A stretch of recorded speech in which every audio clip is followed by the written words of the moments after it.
Event happening right now in a Nairobi hotel. The steering committee on the implementation of the Building Bridges initiative is currently taking views from people. Let's listen into what they say. Rather than face the disciplinary measures within our system. So that is one of the key issues we'll be trying to push to ensure full registration for all members within the profession. Thank you. Can I hand over to Jeremiah? Yeah, thank you, Chair. I want to comment about the level of capacity in supply chain management. We are looking at the fact that this is a young profession. It was created by the Act 2005. And when you look at what has been happening in the past, you realize that most of the organizations, especially the county governments, don't have qualified personnel.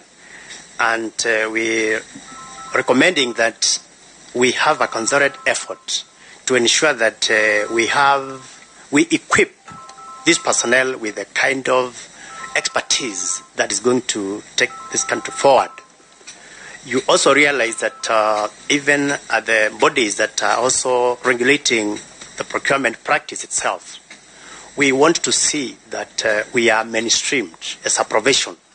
We want to contribute so that we are able to discharge our rightful mandate. We're talking about the Public Regulatory Authority. When you look at the other professionals like the LSK, they are highly represented there. But the procurement people don't have their seats. And therefore, it would be very important, even when you look at the Public Procurement Administrative Review Board, we pray that we are highly represented there so that the voice of the profession can be discharged effectively. We also look at what's happening in the central government and even the private, in the parastatal sector. You realize that because of the historical issues where the procurement profession was lowly placed, that even right now we don't have highly skilled personnel. And therefore, it is a high time that we realize that this function can be able to offer a lot of professional expertise and therefore participate a lot in ensuring proper financial management.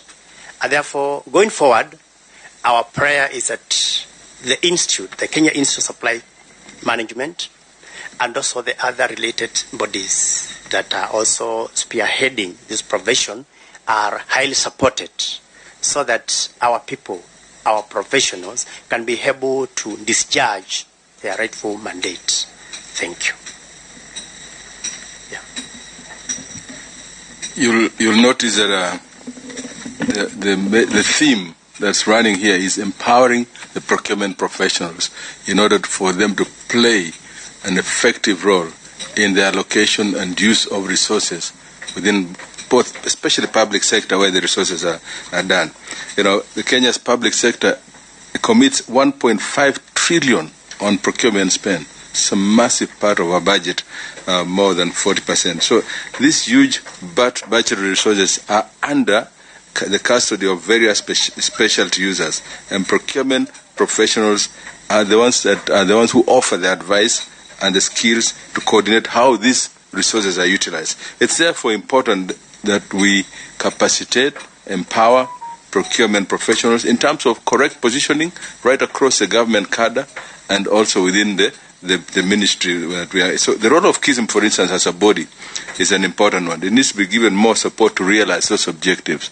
The Supplies Practitioners Act, which was passed in 2007, it took 9 years, despite intensive lobbying for the regulations to be passed and gazetted, and that is, you lose a lot of time when you're not able to quickly, translate the regulations into law.